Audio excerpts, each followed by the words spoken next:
नमस्कार, मैं हूं आयशा सिद्दीकी। आप देख रहे हैं बंगाल टाइगर न्यूज। आइए देखते हैं हमारे शेखर सिद्दीकी की खास रिपोर्ट। 22 जुलाई 1947 का दिन भारतीय इतिहास में अत्यंत गौरवपूर्ण माना जाता है। इसी दिन संविधान सभा ने तिरंगे को स्वतंत्र भारत के राष्ट्रीय ध्वज के रूप में अंगीकार किया।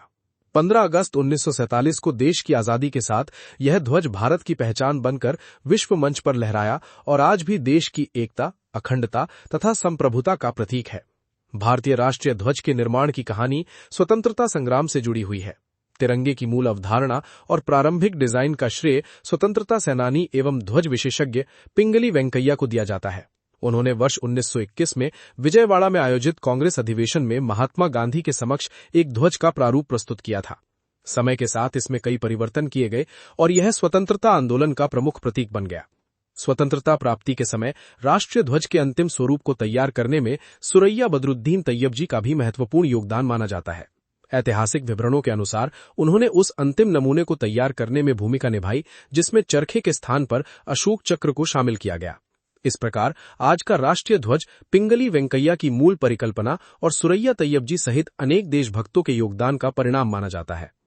राष्ट्रीय ध्वज में सबसे ऊपर केसरिया रंग साहस, त्याग और बलिदान का प्रतीक है। मध्य का सफेद रंग सत्य, शांति और पवित्रता का संदेश देता है, जबकि नीचे का हरा रंग समृद्धि, विकास और प्रकृति से जुड़ाव को दर्शाता है।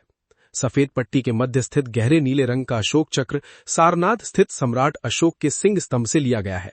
इसकी 24 तीलियां निरंतर प्रगति, न्याय, कर्तव्य और गतिशील जीवन का संदेश देती हैं। स्वतंत्रता संग्राम के दौरान लाखों क्रांतिकारियों और देशभक्तों ने तिरंगे को अपने संघर्ष का प्रतीक बनाया। अनेक वीरों ने इस ध्वज की आन बान शान के लिए अपने प्राणों की आहुति दी। यही कारण है कि तिरंगा केवल एक राष्ट्रीय ध्वज नहीं, बल्कि करोड़ों भारतीयों के सम्मान, स्वाभिमान और बलिदान का प्रतीक है। आज जब तिरंगा हिमालय की चोटियों से लेकर समुद्र की लहरों तक और विश्व के विभिन्न देशों में भारतीय दूतावासों पर शान से लहराता है, तब हर भारतीय का सीना गर्व से चौड़ा हो जाता है। यह ध्वज हमें राष्ट्रभक्ति, एकता और देश के प्रति समर्पण की प्रेरणा देता है। आपको ये खबर कैसी लगी, हमें कमेंट में बताइए और भी देश दुनिया की खबरों के लिए बने रहें। मिलते हैं अगली खबर में। धन्यवाद।